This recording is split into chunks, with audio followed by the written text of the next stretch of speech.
Today is Thursday, January 23, 2024.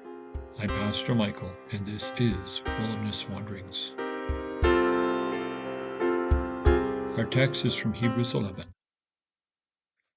By faith, Abraham, when God tested him, offered Isaac as a sacrifice. He who had embraced the promises was about to sacrifice his one and only son, even though God had said to him, "It is through Isaac that your offspring will be reckoned." Abraham reasoned that God could even raise the dead, and so, in a manner of speaking, he did receive Isaac back from the dead. That's Hebrews 11, 17 through 19. In our ears, the story of God's command to offer Isaac as a sacrifice is laced with ethical problems. How could God ask this? There's much in this story, told in Genesis 22, that will leave any thoughtful reader with questions, or that seems downright unspeakable.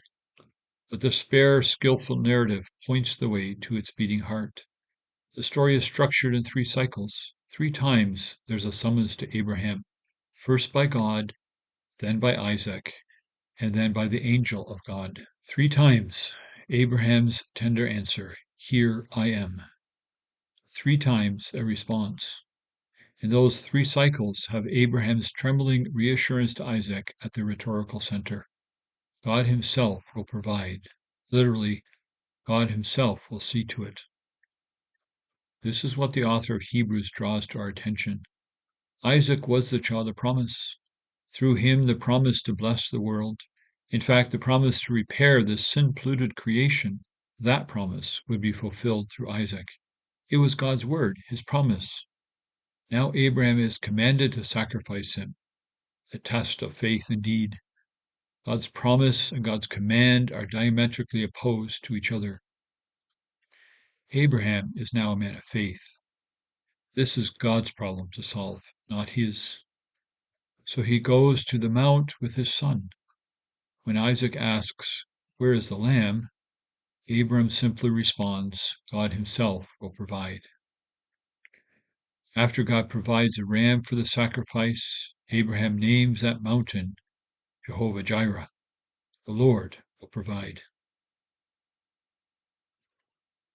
The church father John Chrysostom noted that Genesis 22 is a sketch ahead of time in shadow for how God would one day provide for the putting right of God's whole world once and for all. I think he was right. God said to Abraham, "Take your son, your only son Isaac, whom you love." Genesis 22, verse 2. Later, at Jesus' baptism, God speaks again, saying, "This is my son, whom I love." Matthew 4:17. Eerily similar words. A sketch ahead of time in shadow. This dark story, in the end, foreshadows another journey taken untold centuries later. Jesus of Nazareth, son of Abraham and son of God, would walk into that same mountain range with wood on his back and make the dreadful 3-day journey into death. These are the lengths to which the divine love would go for the sake of the world. Abraham's son was spared death, but God did not spare his own son. Isaac knew not what lay ahead. Jesus did.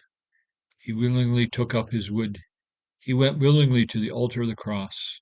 He willingly offered himself unto death. But death could not hold him. Abraham was right. God can and will raise the dead. Can we trust God in the face of a bleak future? Is God anywhere to be found when we're walking in darkness? Is God at all present in the horrors of human life? The empty cross and the empty tomb are the answer. The light has pierced the darkness. The promise of God is that someday there will only be light, no more darkness. With faith in that promise, we walk hopefully in the dark of our Mount Moriah.